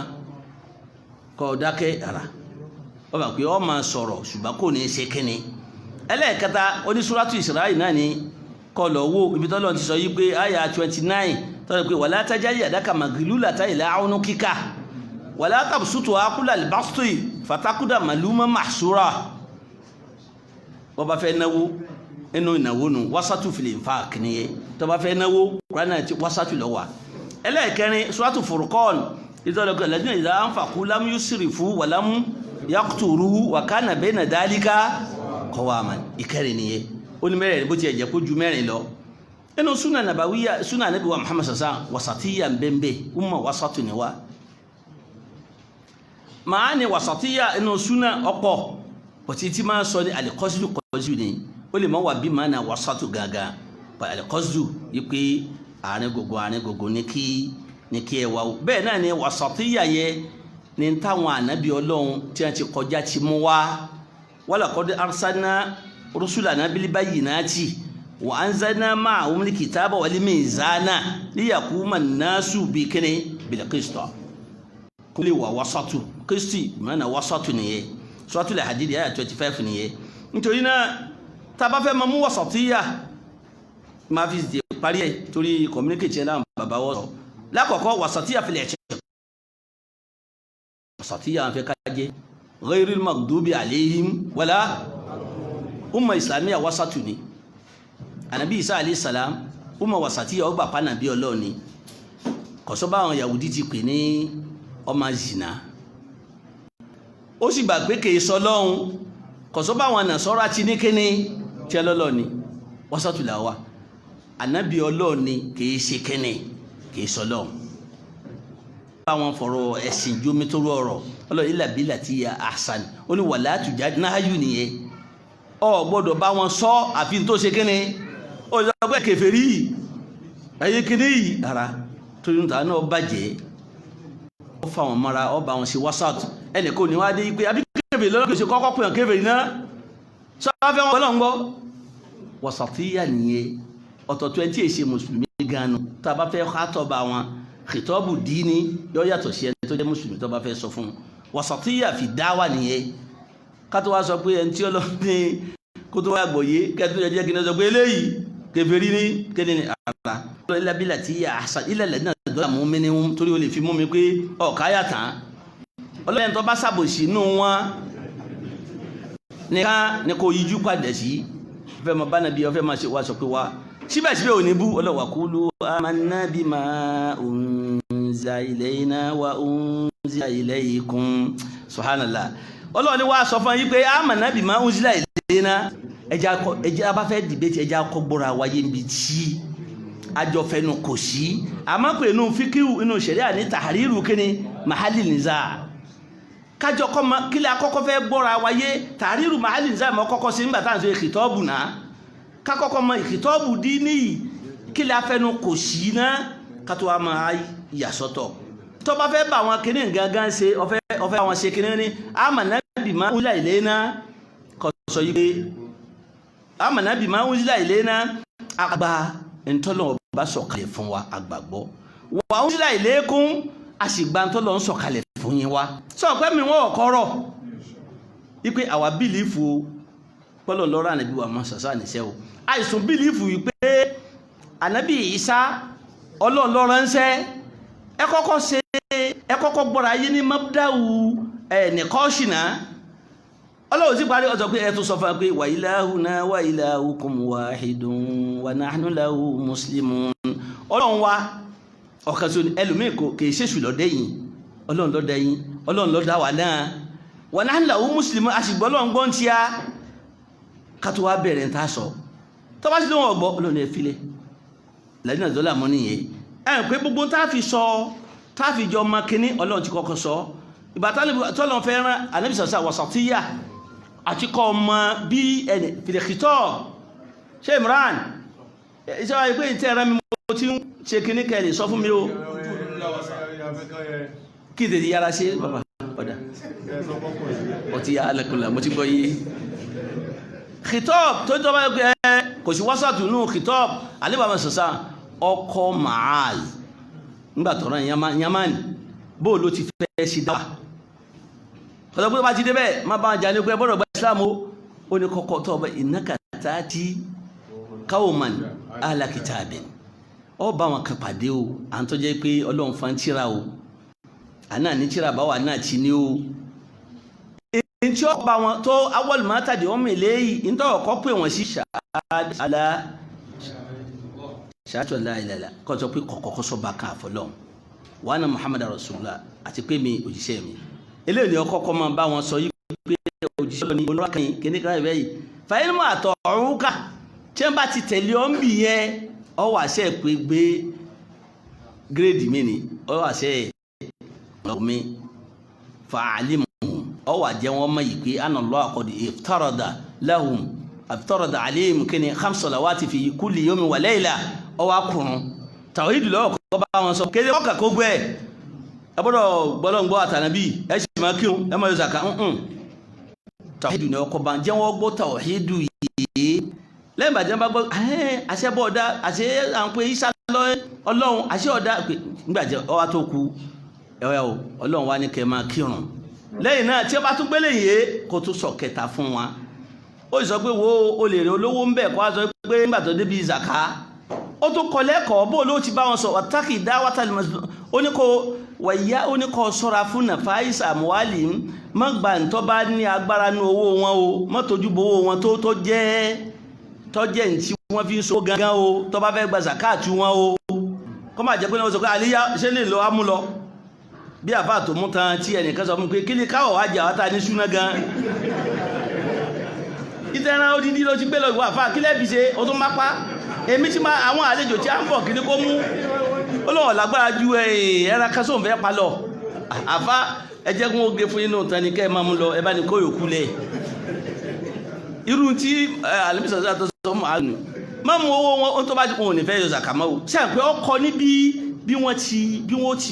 ó ti approach wọn bí wọ́n ti wà tí wọ́n fi gbọ́ yé ó torí pé wàtákì dá wátàlì mazlumi o ẹ̀ kọ́ máa gbé ọ ṣe pé o torí kọ́ máa sọ pé mùsùlùmí wọ mùsùlùmí á sì ń pe dáwà lé èpè ó lé má èpè ó mọ́ o ó torí pé tó bá ti ṣàbòsí sí kò sí o ẹlẹ́ èpè tàlábòsí bá ṣẹ́ kọ̀ságàgà láàrin wọn àti tani àwọn ẹ̀kọ́ kìíní yẹ ẹ jẹ́ mú wasatiyya fil ibada tá a bá fẹ́ sin lọ́nà ńkọ́ abúlé ní wasatiyya ọlọ́run tún pè àsákèsí yẹn tó bá fẹ́ sin lọ́hùn ìbáadà gbọ́dọ̀ wà àmì sọ̀sọ́ ó pè àsákèsí yẹn àdìsí rọ́ọ̀tù àmẹ́ta tí wọ́n ní ẹtì máa tí wọ́n sọ pé ànàbí sọ̀sọ́ àkíní ṣe eléyìí ni wọ́n máa gba àwẹ̀ lọ eléyìí ni wọ́n máa wọn ò ní báyàwó òun sùnmọ́ eléyìí ni wọ́n máa kírun lọ ànàbí ni kí ló ṣe yín tẹ̀ ń sọ báyìí tẹ̀ pé wọ́n sàtúnú ẹ máa kírun kò sì máa sinmi máa gbà àwẹ̀. anzola ọlọ́ba Abubakari ipe náà fàkà anzola ipe o ti mùnàfíkì lóhun kéèyàn lọ bẹ́ẹ̀ pé ó ṣiṣẹ́ mùnàfíkì Abubakar ní kí ló dé ó ti bá ti wà lọ́dọ̀ ànàbí a máa gbọ́ tó yẹ pé kánà aláàrò sùnà tó bí wẹ̀ pé ẹyẹ balẹ̀ wá lórí ni tẹ́yẹ hùn yóò ṣe bí guinea pé àìṣe èèyàn ibi tá a máa tẹ́tí gbọ́ ṣùgbọ́n tá a bá ti kó lọ́dọ̀ rẹ̀ ẹ̀mí ó ti chẹ́ǹjì Abubakar níbi tí máa ṣe lé mìíràn lọ ajẹ́ mùnàfíkì lé mìíràn a máa ṣe mìíràn bẹ́ẹ̀ o ìmọ̀ ni mi wọ́n bá lọ sọ́dọ̀ ànàbí sọ yìí pé ẹ̀yà Hanzala ó ní ẹ̀yà ìṣe mùnàfíkì o mú mìíràn nìyí o ṣùgbọ́n bí ti máa rí náà nìyẹn ó ní díẹ̀díẹ̀ náà ni ìmọ̀ ni yọ́ máa lọ yọ́ máa ṣe kẹ́ni yọ́ máa padà alẹ́ kọ́sídù ẹ máa mú wá sọ wípé nígbà tó fẹ́ parí ẹ̀ ẹ máa ṣe díẹ̀ nítorí bá ń ṣe náà ọlọ́run ó gbà lọ́wọ́ yín àdínà ó ní dínà Allah yusur ó ní dínà ọlọ́run ọba ọ̀rọ̀ wala yushaddu dínà ahadun ila ghalaba bẹ́ẹ̀ nìkan bá mú ẹ̀sìn kankan ẹ̀sìn yóò yí máa lọ bí ìgbà tí mọ́tò tí tó yí dandé máa lọ ni kíláà bí sọ́ọ̀sọ́ ní fasadidu wa qaribu sadidu ni ẹ balance wa qaribu ẹ súnmọ́ wa abshiru ẹ máa dunú pọ́lọ̀ wọn gbà nù tẹ̀ ń ṣe náà nítorí náà ìwọ́ tó bá ń ṣe mọ́rọ̀ pé kò ní gbà ẹnìkan ní òṣèǹ kankan wasta'inu bil ghadwati war raha wa shay'in min ad-dajla ó ní tó bá di pé àsìkò táwọn èèyàn bá lọ bí iṣẹ́ tó bára yìí díẹ̀ ọ̀yàn náà fìlà díẹ̀ ńgbà náà tó bá di ẹ̀yìn àṣírí ọ̀yàn náfìlà díẹ̀ tó bá di parí òrùn tó bá sùn má sọ pé ò lè sùn látàlẹ́ tó bá dìgbà tí àsùnbà kù díẹ̀ ọ̀yàn náfìlà díẹ̀ eléyìí ni ẹ máa fi wá ràn lọ́wọ́ kún tí ẹni mánì ti ń lọ kí mánì kí eléyìí ọ̀fi lè máa dí kíní kọ́ máa di eléyìí nítorí náà bẹ́ẹ̀ náà lẹ́yìn tó lóun fẹ́ máa gba àwẹ̀ mo fẹ́ máa gba àwẹ̀ àdìsù Amr ibn As nìyẹn kí lánàá bí sọ fún Ọlọ́run má gba àwẹ̀ kó tó di pé ó ní mo lágbára jù bẹ́ẹ̀ lọ máa gba àwẹ̀ ọjọ́ mẹ́ta hàn nínú oṣù àwọn táwọn pè ní àyàmùlì bíi mẹ́ta nìkan ni wọ́n máa gbà tó bá ti gba mẹ́ta àwẹ̀ ọjọ́ kan bẹ́ẹ̀ bí àṣírí àmsáàlì àwọn oṣù mẹ́ta ṣe dé kíní oṣù kan tó bá gbà yípo ọdún báwọn bíbẹ̀ yípo ọgbà sọ́ọ̀mù dárì ni ó ní mo lágbára jù bá ń lọ ànábì fásum sọ́ọ̀mà Dawud ajẹ́ pé kọ́ gbàwẹ̀ ànábì Dawud àgbà yẹn tó fẹ́ náà yà súnmù yóò mọ́ wà yóò kíní yóò gbàwẹ̀ ńjọ́ kan yóò ṣe kẹ́ ó léwọn lágbára jù bá lẹ́ kò sí ọ̀làgbára jù bá ìgbà tó náà dàgbà ó lóun kábàámọ̀ yìí pé kó ọgọ́ yìí kìlọ̀ tí gbà kíní ẹ̀ má al-khawfu máa páyà tó bá ti sin lọ́wọ́ afáàmìnú makarallahi má sọ yìí pé wọ́n nìkan ló ti dáa tán bí àwọn tó yẹ pé ẹni gbogbo ẹni tó bá ti ṣe lọ́wọ́ ti di kèfèrí rárá o torí àwọn gan ó yẹ kẹ́ẹ̀ka àyà afáàmìnú makarallahi kíní nù gùlúwù nìyẹn má sọ pé wọ́n lọ dáa tán torí Ọlọ́run lè change gbogbo nǹkan padà ìwọ náà tí ò sì dáa tó o sì ti sin lọ́wọ́ máa fọkàn tẹ́ pọ́ lọ́wọ́ gbà tiẹ̀ náà máa bọ̀ kàdé Ọlọ́run ní wa man yaqnutu min rahmati rabbi illa dallun májà kan mú kọ́ máa ṣètò Ọlọ́run ọba náà ni. wasatiyya tá a bá fẹ́ bára wa sínú akhlaq wa àti muamalat wa hadithu Ibn Mas'ud sọ pé halakal mutanatti'un gbogbo ẹni tó bá kankan Ọlọ́run wọn parẹ́ ni. tí ṣòkòtò rẹ̀ tí kòtòlẹ̀ tó sì nírun gbà tọrẹ́rìn àsàlàfíà tó tọ́ nìyẹn ẹ ti mọ yàtọ̀ láàrin wọn àbísọ̀ sáà máa pa wọ́n máa rẹ́rìn tó lẹ́yìn tí máa pa tí ó rẹ́rìn tí ó sà yọ rẹ́rìn oní àmà pààyàn lẹ́rìn ẹ wo ní gbogbo inú kíní obìnrin tó wá tó ní kíní tó ní ara olóòní kíní ni a jẹ́ pé arúgbó ní wàlìjánà tó ní òun wà ní wàlìjánà òní àǹtà ń sọ fún ọ ní ìpínlẹ̀ wulẹ̀ banújẹ́ arúgbó ò lè gbé kíní arúgbó ẹ wọ ni ọmọ gé iná aṣá náwùnà yín ṣá wájà náwùnà kíní àbúkàrà wọ́n tún ọ dá lọ́mọgé ní lọ́ba fi rẹ́rìn ọkàlẹ́rìn nítorí náà gbogbo àwọn báyìí náà wò fẹ́ ká máa di abáfẹ́ ṣe wáàsí ẹni wasatu ni ibi tó bá yẹ kẹ́ ẹ jẹ́ káwọn èèyàn má yìí pé kì í ṣàyẹrẹ o ẹlẹ́mẹ̀ ìtọ́ ayẹ pé kẹ́ ẹ pa wọ́n lẹ́rìn kára wọn ó tún rọ̀ díẹ̀ ẹ pa wọ́n lẹ́rìn bẹ́ẹ̀ ẹ má sọ gbogbo nǹkan dínà iná àwọn tì náà sọ yìí pé náà ń bẹ lọ́dọ̀ rẹ ọlọ́ máa wọ̀ fún ara rẹ tí wọ́n sọ ní o bẹ́ẹ̀ ni fáàtọ̀ bá fẹ́ náwó má nà gbowó owó ẹ̀ tán àwọn èèyàn sọ pé àwọn ni mi jẹun tó ń wó kí o padà náà nígbà tó bá ní ma náà ń tí ọ lágbára tẹ́mi káàsì tọ́lọ́wọ́ fi fọ́n ńlá dá wọ́n sọ pé wàlẹ́ náà ìdáhùn fàkúlámù yóò sì fún wàlámù yàtúrò àkànnà bẹ́ẹ̀ náà dálí bẹ́ẹ̀ náà wàlẹ́ àtàjà yàrá kàmá gbúlù àtàjà ìlà àwọn kíkà wàlẹ́ àtàbùsùtù á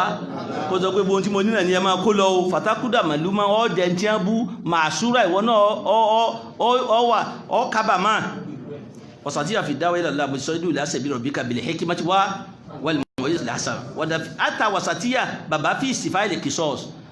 èyàn fẹ́ ṣe qisas gan gbogbo nǹkan gbogbo le fo wasatiya ní bembe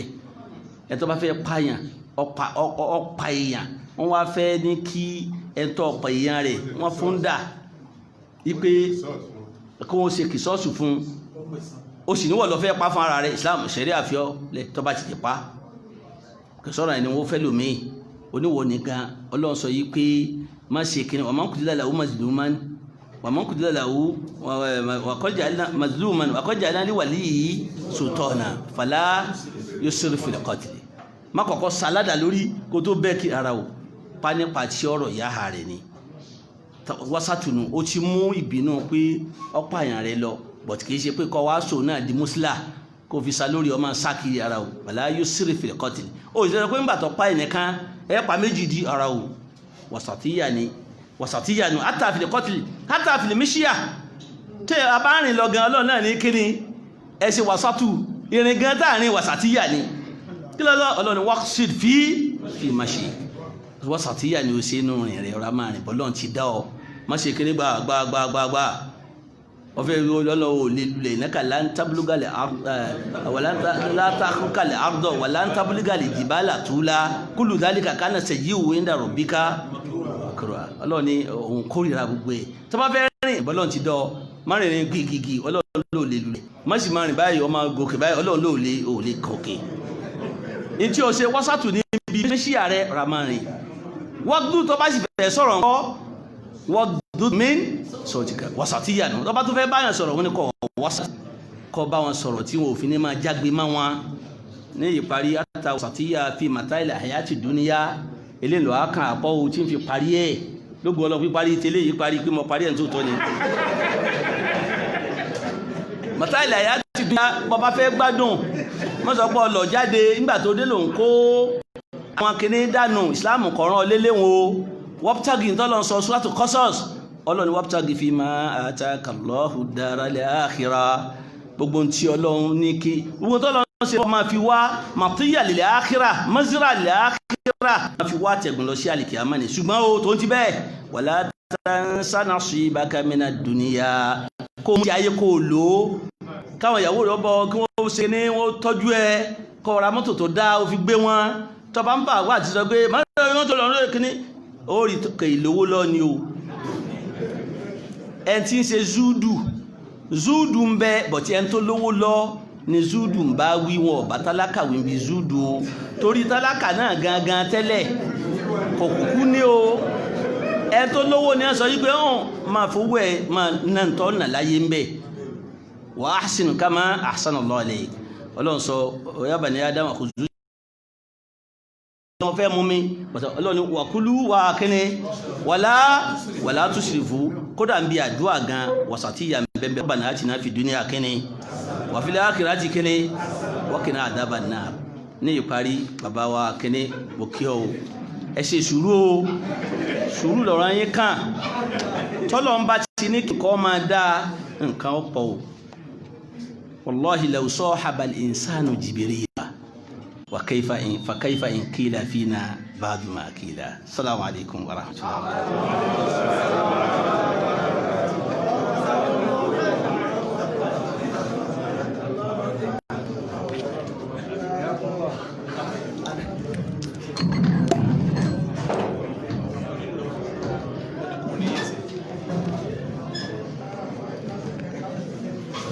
أعوذ بالله من الشيطان الرجيم. Inú ilé yẹn so ìdí ilé yìí adúpẹ́ gan lọ́wọ́ Ọlọ́run tó fi Sheikh wa kẹ́ Islam tó sì fi kẹ́ gbogbo wa náà Ọlọ́run ọba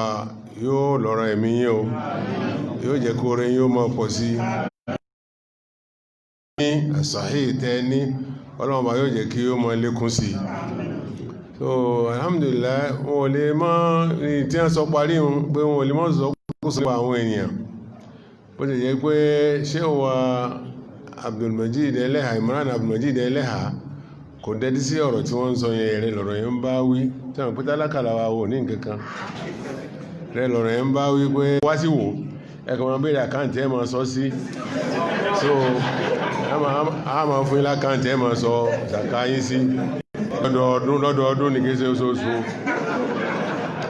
àwọn yẹn ń bá yín wí pọ̀ Ibn Abbas Abdullahi Ibn Abbas radiyallahu ta'ala anhuma Ọlọ́run fún ní alfáàmù ad-dini sahih ó gbàgbọ́ yẹ̀ sí pọ̀ gbọ́n sọ̀rọ̀ sáájá Umar ibn al-Khattab wọ́n ké sí wọ́n ní kí ló yẹ pé ọ̀sá máa ń fa ọmọ ìmọ̀ra pọ̀ ọmọ kékeré nù sàábé ní Abdullahi Ibn Abbas wọn náà dáná ń gbọ́ ọ wá pé ó pé Abdullahi Ibn Abbas ó pé àwọn sàábé wá pọ̀ náà ó ní sáájá Nasrullahi wal Fath délẹ̀ wọ́n àyíta náà sáyẹ́ kúrò fi dín ilẹ̀ àfọwájá fásàbí bí hamdu rabbika wastaghfirhu kana tawwaba ó ní ẹsọ̀ tó máa rẹ̀ yìí jàmá sàábé ẹ̀yìn òkú mi yẹn bá bẹ́ máa túmọ̀ rẹ̀ ní sáájá Nasrullahi pé tánà yọ́lọ́ bá dé nǹkan kan igbá ó bá dé wọ́n ké sí Abdullahi ibn Abbas pé sọ ìtumọ̀ rẹ̀ fún wa sáájá là ń sọ̀rọ̀ rẹ̀ ó ní sáájá tẹ́ ń wò yẹn ó ní dùnúwò ajálì nàbí alam lọ jẹ má pé Ọlọ́run bí ń sọ pé àkókò tí ó wà á jẹ́ pé èmi ọlọ́run ti ń súnmọ́ nítorí jẹmọ́ nìyẹn yàtọ̀ pé ẹnu ájì kan náà tó sì ń sọ lára bá pé tọ̀ bóyá àtúnlé pàdé láàyè wọn ní ọjọ́ mi o yàtọ̀ fẹ́yìn ìsáájà òun dùnú lájà lọ jẹmọ́ Umar ibn Khattab radiyallahu anhu oníṣẹ́ rí nìsí bẹ́ẹ̀ náà ni olóní alam yara allazina kafaru anna samawati wal arda kana taraka so ibn Umar Abdullahi ibn Umar tí wọ́n pa àwọn àbádìlá mẹ́rin lá ní Abdullahi ibn Umar jẹ́ kan wọn lọ bá olóhùn lè sọ kan parí lọ bá Ibn Abbas Abdullahi ibn Abbas wọ́n lẹ̀ lọ bá ó ní káàràtíká wọ́n lẹ̀ pọ̀ ní sánmà méjèèjì àtilẹ̀ wọ́n lẹ̀ papọ̀ fáwọn takináhùn ọlọ́run wá sí kíní ọ wá sí wọn lọ́tọ̀ọ̀tọ̀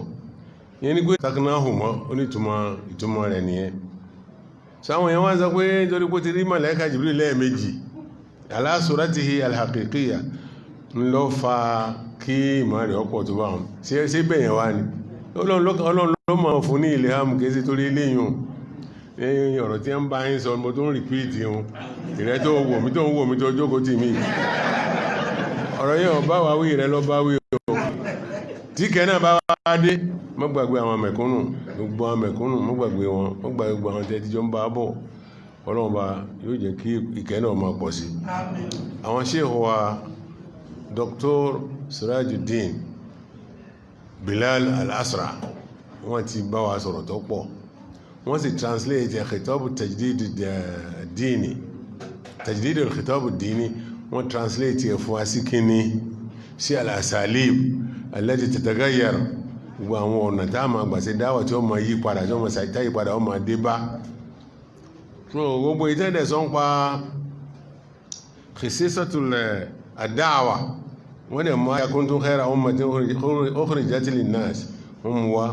wọ́n tún dẹ́ lọ sọ̀rọ̀ ń pa khisisatul wasatiyya wa aqimul wazna bil qist wọ́n mú wa ẹ má jẹ́ àgbàgbé so wọ́n ti balance ọ̀rọ̀ tí wọ́n bá wa sọ ọ̀rọ̀ yẹn pọ̀ débi pé kò sẹ́ńtì inú rẹ̀ òdùn gbogbo àwọn tá a jókòó tá à ń gbọ́ wọ́n fẹ́ mọ̀ sí so ìdí ilé ìlú jẹ́ pé gbogbo àwọn nǹkan tí wọ́n bá sọ nípa yá ayọ́ an-nasu uslubu ti Mákà nìyẹn yá ayọ́ allazina amanu uslubu ti Madina nìyẹn gbogbo ìtí wọ́n bá wa sọ yẹn a gbọ́dọ̀ jọ mú ṣàríọ̀ ẹni tí ń ṣòfin lọ́lọ́run tó bá wù ló fi lè bá a sọ̀rọ̀ àyè tó bá wù ló ti lè bá a sọ̀rọ̀ a lè jọ mú ṣàríọ̀ ẹni tó ṣe pé ó ń ṣòfin fúnra rẹ̀ lọ́lọ́run ṣùgbọ́n àwa ẹ̀kọ́ tá a máa kọ́ mẹ́rin pé al-asalib tí wọ́n tẹnu mọ́ ńlá a máa kọ́ pé sùlùbù tá a bá fi bá àwọn káfìrí pọ́nbélé sọ̀rọ̀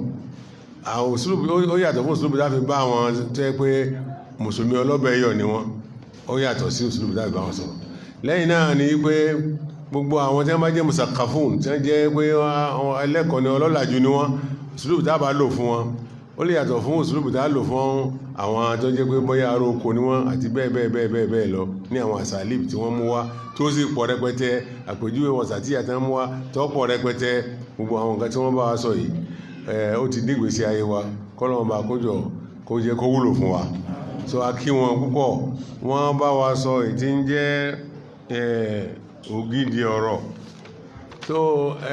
gbogbo tí sì máa mú yẹn jẹjẹkújẹ kápadà sí bídíà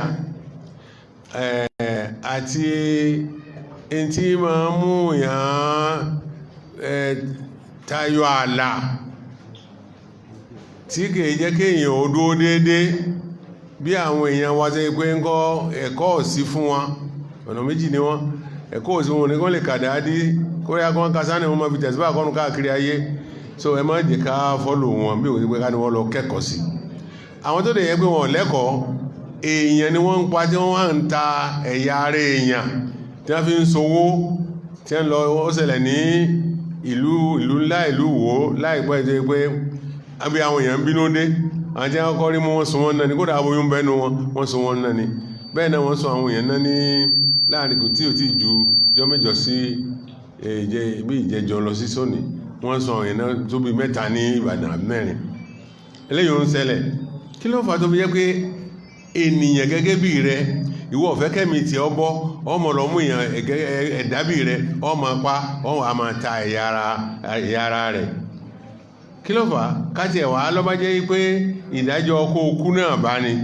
kò á gbọ́dọ̀ jẹ́ pé wọ́n tún wá sọ ọ́ nínú Ọlọ́run nìkan ní fìyà náà jẹ́ èèyàn tó mọ̀ pé Ibn Abbas radiyallahu ta'ala anhuma ó sọ̀rọ̀ ń pa yẹn náà yìí pé tó bá pọ̀ ń bá ní Sayyidina Ali ni tó ní gbogbo àwọn ẹyin tí wọ́n kó mọ̀ kó lọ sùn wọ́n ná nítorí pé anábì alayhi salatu wassalam Ibn Abbas ni anábì ti sọ fún wa alayhi salatu wassalam ní man baddala dinahu faqtuluhu ẹni ọba change ẹ̀sìn ẹ lọ pa wọ́n tó bá pọ̀ ń bá ní tí wọ́n fi pààyàn pọ̀ o lè fọ̀bẹ pa o lè fi dàpá o lè yín lọ́rùn kẹsì pọ̀ wà lọ súnná Ọlọ́run nìkan ló ní ilé ìjìyà eléyìn lọ́dọ̀ gẹ́gẹ́ bí nǹkan tí Abdullahi ibn Abbas sọ tíṣà rẹ̀ sí ni Sayyidina Ali tó ní kí wọ́n lọ́jọ́ àwọn èèyàn náà tíṣà ibn Abbas ni Sayyidina Ali ibn Abi Talib sẹ́rí pé ó fi uslub tó dáa láti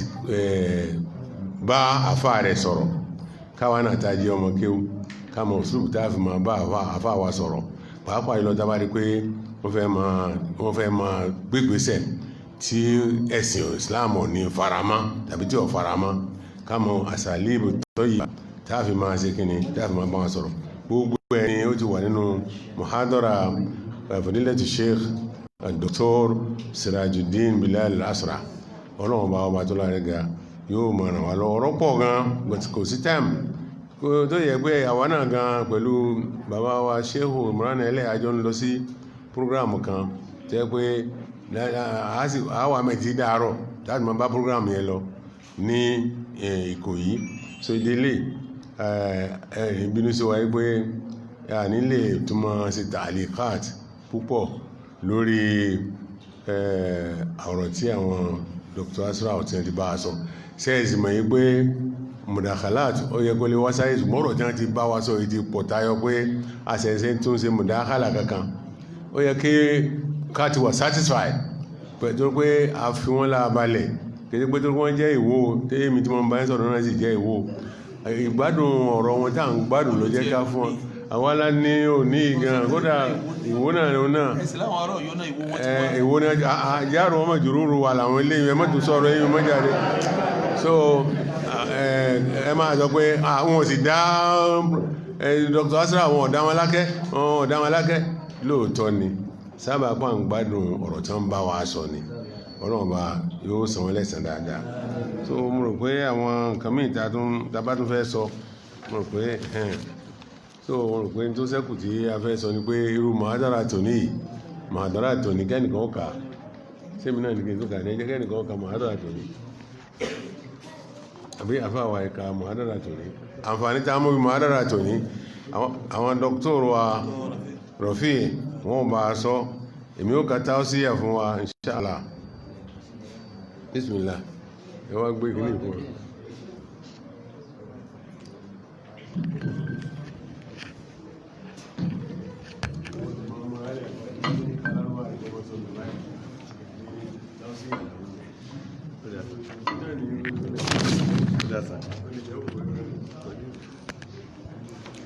أعوذ بالله من الشيطان الرجيم بسم الله الرحمن الرحيم الحمد لله والصلاة والسلام على رسول الله وعلى أهله وصحبه ومن والاه adúpẹ́ fún Ọlọ́run a sì kí àti kí fún Ànábì wa Muhammad sallallahu alaihi wasallam a kí gbogbo àwọn bàbá wa ní ìkàlẹ̀ pàápàá jùlọ àwọn bàbá wa tí wọ́n jẹ́ chairman ìjókòó ti òní samahatu Sheikh Al-Walid Abdulrasheed Adiyatullah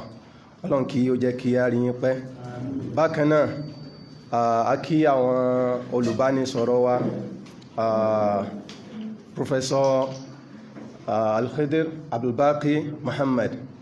Ọlọ́run kí ó bá san yín ní ẹ̀san olóore àti èmi tí mo ń sọ̀rọ̀ náà tí mo jẹ́ ẹnìkan nínú àwọn olùbánisọ̀rọ̀ tòní mo wá fi kí àwọn sheikh mi fadilatu sheikh Dr. Sirajuddin Bilal Al-Asra Ọlọ́run kí ó bá wa àlékún dáadáa yín tí ẹ fi parí ọ̀rọ̀ tòní mọ̀ọ́dọ̀ tí ó ṣe pàtàkì pàápàá jùlọ nípa ọ̀rọ̀ wasatiyya tí ó sì jẹ́ pé n tí a ní bùkátà sí jù ní àsìkò yìí ni àwọn tí ó jẹ́ kókó nínú àwọn ìbánisọ̀rọ̀ wa ní òní, bó tilẹ̀ jẹ́ pé àwọn bàbá wa ni wọ́n wà nípò kí wọ́n máa kọ sílẹ̀, ṣùgbọ́n wọ́n ní kí n sáré kọ àwọn kan nígbàtí àwọn Dr. Sirajuddin tí wọ́n ń sọ̀rọ̀ lọ́wọ́. Mo sì bá wọn kọ, wọ́n wá ní èmi ni kí n bá wọn kà jáde nínú àwọn tí ó jẹ́ kókó nínú àwọn ìbánisọ̀rọ̀ wa tòní. Alákọ̀ọ́kọ́ ó ní pé ọ̀rọ̀ nípa tajdid, ìmọ̀ ṣe àtúnṣe ẹ̀sìn pẹ̀lú ìtumọ̀ pé kí a dá ẹ̀sìn padà sí bí ó ṣe wà láyé Ànábì wa Muhammad sallallahu alaihi wasallam, pé nǹkan tó wà nínú ẹ̀sìn wa ni, tó sì jẹ́ pé hadith Ànábì wa Muhammad sallallahu alaihi wasallam ó tọ́ka sí. Kókó aláwọ̀kọ́ nìyẹn. Bákan náà ni pé tajdidu yìí, tí a bá sọ pé tajdidul khitab ad-dini, ìdá aṣọ ẹ̀sìn fún ìgbà, àwọn afáwa Dr. Sirajuddin al-Asra àwọn ni wọ́n ṣe àlàyé rẹ̀ pé n tí a gbà lérò nípa rẹ̀ ó ní pé àwọn tí a ń pè ní al-asalib, àwọn ọ̀nà tí a máa fi gbà ṣàlàyé ẹ̀sìn fún àwọn èèyàn. Eléyìí pẹ̀lú ìtumọ̀ báyìí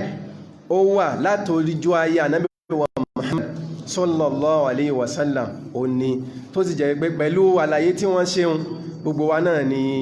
a gbà wọlé. Ọlọ́run kí ó jẹ́ kí a rí wọn pẹ́. Nínú àwọn kókó ìdánilẹ́kọ̀ọ́ tòní bákan náà ó ní pé at-tajdid bi mafhumi 'inda al-ghayr. Tí a bá sọ pé tajdidul khitab ad-dini, kí a ṣàlàyé ẹ̀sìn, ìtumọ̀ rẹ̀ ni ó ká ṣàlàyé ẹ̀sìn fún àwọn èèyàn, ṣùgbọ́n pẹ̀lú èròǹgbà àwọn ará western world, tó jẹ́ pé ní táwọn gbà lérò ó ní pé yíyí ẹ̀sìn padà àti dídá ojú ẹ̀sìn bolẹ̀ àti yíyí àwọn ẹ̀sìn láti ìpìlẹ̀, yíyí àwọn ìpìlẹ̀ rẹ̀ padà, àti àwọn tí ó jẹ́ tí ẹ̀sìn wà yìí pọ́nlé. Eléyìí nínú àwọn tí àwọn ọ̀tá ẹ̀sìn tí wọ́n fi bá àwa mùsùlùmí jà ní,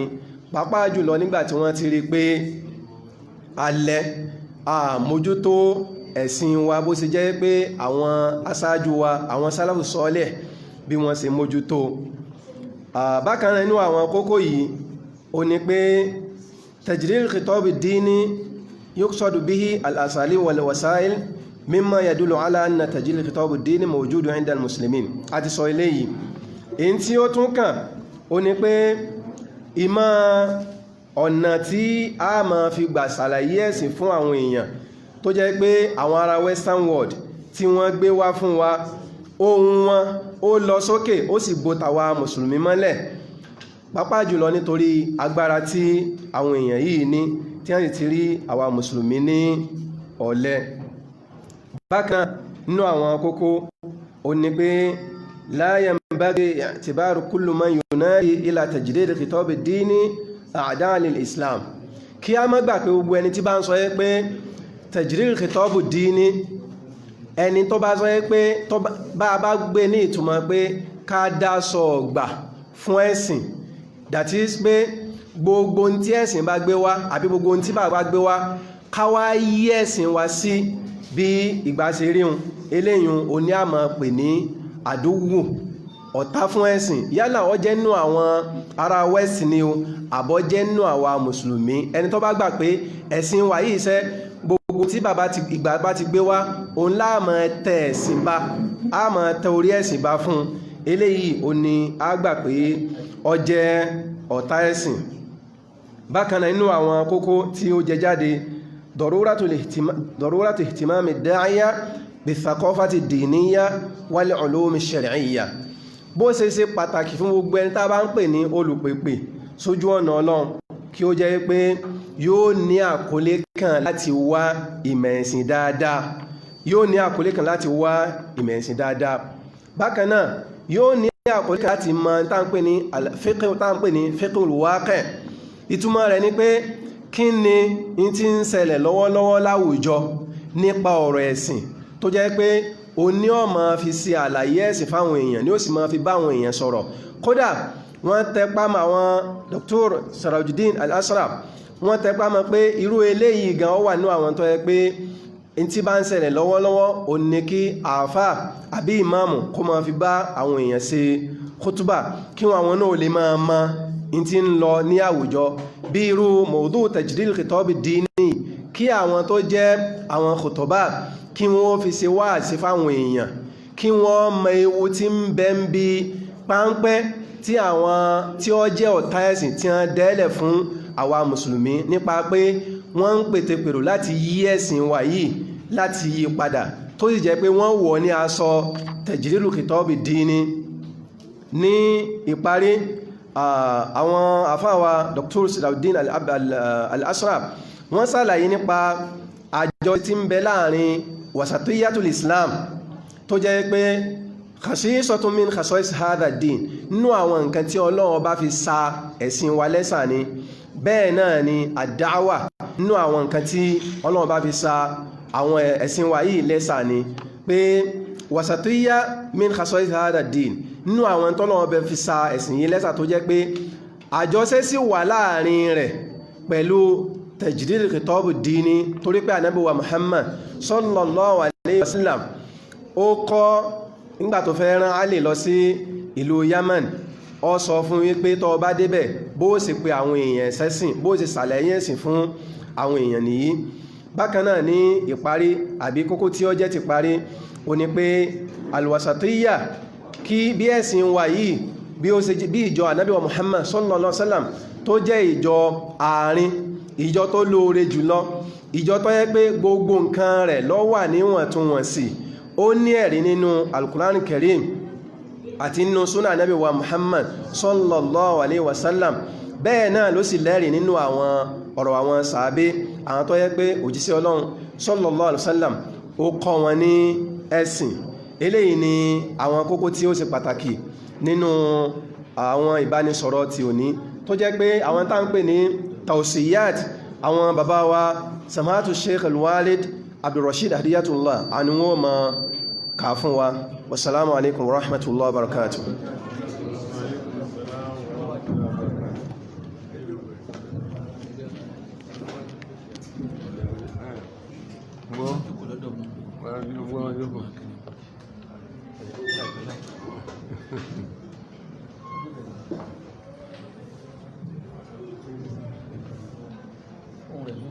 Sọ́run rẹ̀ gòkè ni.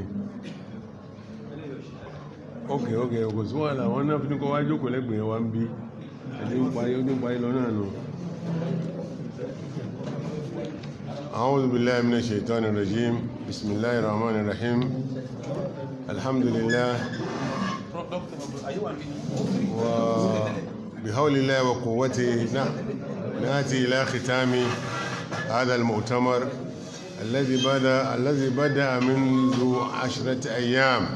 A dúpẹ́ fún Ọlọ́run a ti tọ́ àlékún kí a ti gẹ̀ fún aṣíwájú Ànábì wa Muhammad pẹ̀lú ògo lọ́dọ̀ Ọlọ́run ọba àlékẹ́ ọlá léyìí tí a ṣe lé ní pẹ̀lú àwọn èyí tí àwọn bàbá wa tí wọ́n fẹ́ kà fún wa yìí òun ni a fi mọ́ mú ìjókòó wa tó ti bẹ̀rẹ̀ láti bí ọjọ́ mẹ́wàá wá sẹ́yìn òun láfi mọ́ mú lọ sí òpin báyìí. فندلي يعني هؤلاء المجتمعون في هذا المكان ندلي أو يدلون جميعا بهذه التوصيات. gbogbo àwa tí a wà ní àyè yìí gbogbo wa náà ni a fi tausi àti afẹ́kà gbogbo wa ni a mọ̀ ká fún. أولا àkọ́kọ́ ń bẹ̀. الدعوة إلى إنشاء مجلس فقهي أو مجلس الإفتاء. nínú tá a fẹnu kò lé lórí tí ó jẹ́ ọ̀rọ̀ ti ìjókòó tèní òun ni pé ní kí a dá ìjókòó ti àgbọ́yé ẹ̀sìn lẹ̀ tí wọ́n ti máa yanjú ọ̀rọ̀ ẹ̀sìn àbíbi tí wọ́n ti máa ṣe ìdájọ́ ẹ̀sìn. ويكون من الأعضاء علماء وباحثون من جميع الاتجاهات. tó sì já sí pé nínú àwọn tí wọ́n jọ kó lọ síbẹ̀ òun ni àwọn àfáà tí wọ́n mọ ọ̀rọ̀ wádìí tí wọ́n mọ rìsáàṣì ṣe dáadáa ní oríṣiríṣi àwọn àfáà àbíbá ti rí onísúnnà ààrẹ lómìnà tí èṣe onísúnnà tako ogun ọjọ́ síbẹ̀.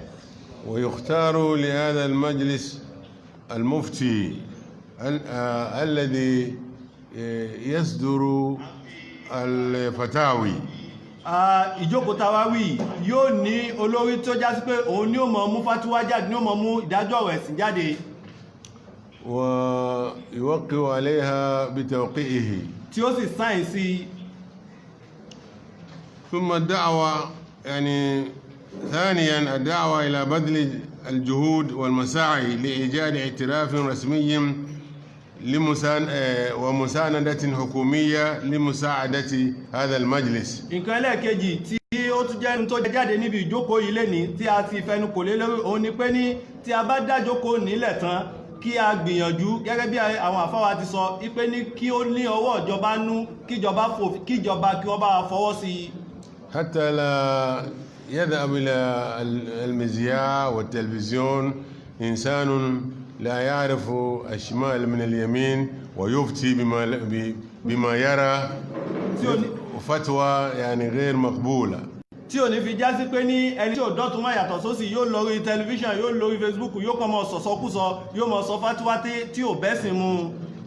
يعني ثالثا ẹlẹ́kẹta الدعوة إلى تأسيس مركز بحثي يقدم فيه الدراسات والأبحاث وتسهم في تقدم المسلمين. nínú tí ìjókòó yìí pèpè lọ tí ń ṣe ẹlẹ́kẹta ń bẹ̀ ó ní pé ní kí a dá center of research center táwọn yóò ti mọ́ ṣe research lóríṣiríṣi tí ó sì kó àwọn àfáà àwọn onímọ̀ tí wọ́n mọ̀ research ṣe tí ó kó wọn sínú. رابعا ẹlẹ́kẹrin اتحاد ضرورة تأسيس اتحاد من بين العلماء والأئمة. ọ̀ràn yẹn kí a make sure pé ẹnu àwọn àfáà ó kó àwọn àfáà ṣe kan wọ́n ṣọ̀kan. وخامسا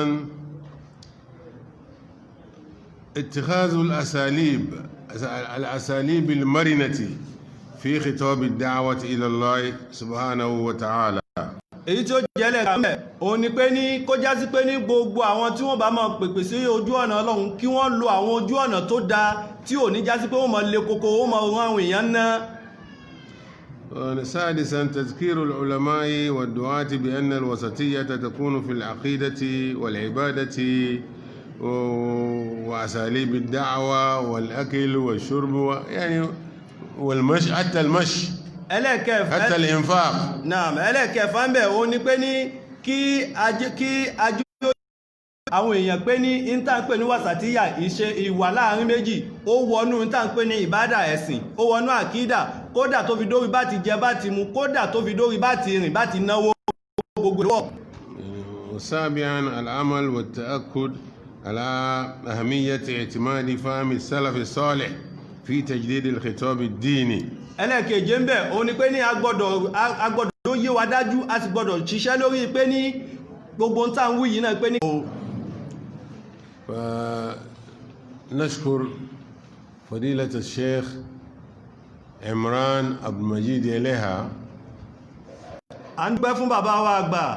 tí a fi tọ̀wọ̀ àti gbogbo àpọ́nlé dákọ̀ wọn fadilatu Sheikh Imran Abdul Majid Eleha. الذي دعا هؤلاء الجهابذة من العلماء. àwọn tí wọ́n pe àwọn àfáà ńláńláńláńláńlá nínú àwọn àfáà yìí. ما يبنى وآخر يرفع.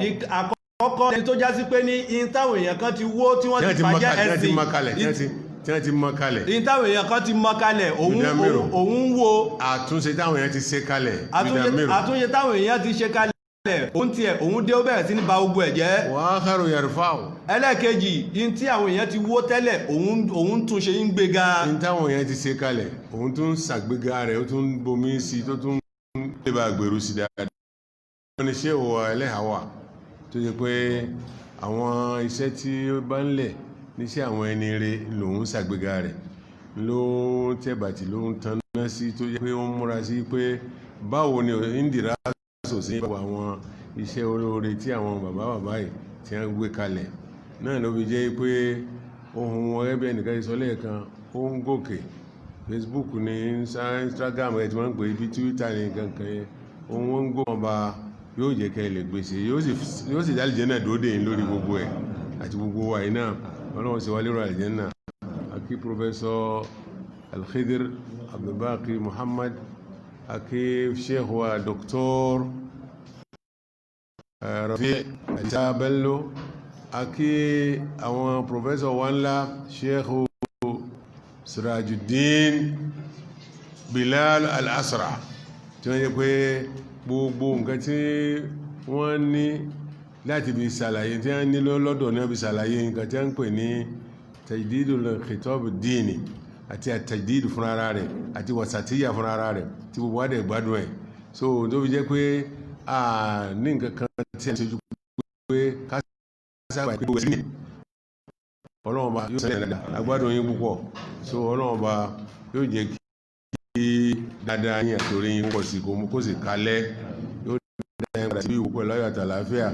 ẹ̀ẹ́dì níláyọ̀ ẹ̀ bá níláyọ̀. Ọlọ́run á ṣe bẹ́ẹ̀ fún gbogbo àwọn náà tá ń lọ sí ìwò náà. Gbogbo yín náà tẹ́ jẹ́ ìwò tẹ́ ń gbọ́ wa, ìwò ni gbogbo yín tẹ́ ń gbọ́ wa. Ọlọ́run á dá yín padà,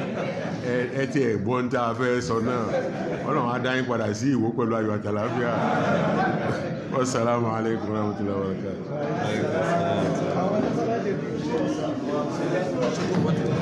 náà wọ́n ní àwọn bàbá jẹ́ Isahak wọ́n bá wa dúpẹ́ fún àwọn èèyàn.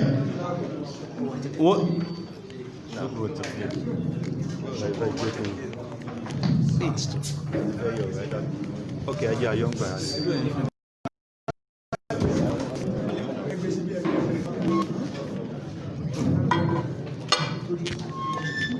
Alhamdulillah, adá ọpẹ́ fún Ọlọ́run, ayin Ọlọ́run ọba lọ́pọ̀lọpọ̀. Lẹ́yìn dá ọpẹ́ fún Ọlọ́run Ànábì wa Muhammad sallallahu alaihi wasallam. Lẹ́yìn dá ọpẹ́ fún Ọlọ́run àti ìkẹ́ Ànábì Muhammad, adá ọpẹ́ tó pọ̀ fún gbogbo àwọn jàmá wa, pàápàá jùlọ gbogbo àwọn bàbá wa lápapọ̀ láti ìlú Ìwó, bàbá wa gbà àkọ́kọ́, bàbá wa gbà ẹ̀kejì, bàbá wa gbà ẹ̀kẹta, bàbá wa gbà ẹ̀kẹrin, adá ọpẹ́ tó pọ̀ fún yín. Àpadà sí aburú ní báyìí, bàbá wa gbà nílùú Ọ̀yọ́, olówó bá dúpẹ́ fún yín jù bẹ́ẹ̀ lọ. Alhamdulillah, alhamdulillah. Ọlọ́run bá gbọ́n mi, bàbá wa gbà láti Ìwó, wọ́n sọ ọ̀rọ̀ kan kọ́lọ́run bá dá ṣe wà ní ọlá tó pọ̀ dáadáa. Wọ́n ní gbogbo ìgbà tí wọ́n ti mọ̀ sí ìwé kan mọ́ yọ́ sí àwọn tí wọ́n bá wa lólówó, kọ́lọ́run bá bùn wọ́n lówó kó pọ̀, kọ́lọ́run bá bùn wọ́n lówó kó pọ̀, kọ́lọ́run bá bùn wọ́n lówó kó pọ̀. Iṣẹ́ Ọlọ́run huwa alladhi arsala rasulahu bil huda wa dinil haqq Muhammad rasulullah walladhina ma'a. Àwọn tí wọ́n dúró ti ṣe òlójá wọn ò pé kò ṣàìsírò owó kan ní àwọn èèyàn bẹ tán lówó dáadáa tán wò pé iṣẹ́ yóò ní kú. Kìí ṣe pé bàbá wa ti lówó, ẹ bá ṣàdúrà owó fún wọn, ẹ bá ṣàdúrà owó fún wọn, ẹ bá ṣàdúrà owó fún wọn. Kó wọlá gbogbo yín náà kó bá kó pọ̀, kó wá wọlá àlùbáríkà yín kó jẹ́ gbogbo wa náà ní owó kó pọ̀. Ọlá agbára Ọlọ́run, ẹ̀mí gígùn àlàáfíà ara àbọ̀ Ọlọ́run bá ṣe wa Imran, Suratul Fatiha. رب العالمين الرحمن الرحيم مالك يوم الدين إياك نعبد وإياك نستعين اهدنا الصراط المستقيم صراط الذين أنعمت عليهم غير المغضوب عليهم ولا الضالين آمين. أشهد سليمان على المرسلين والحمد لله رب العالمين.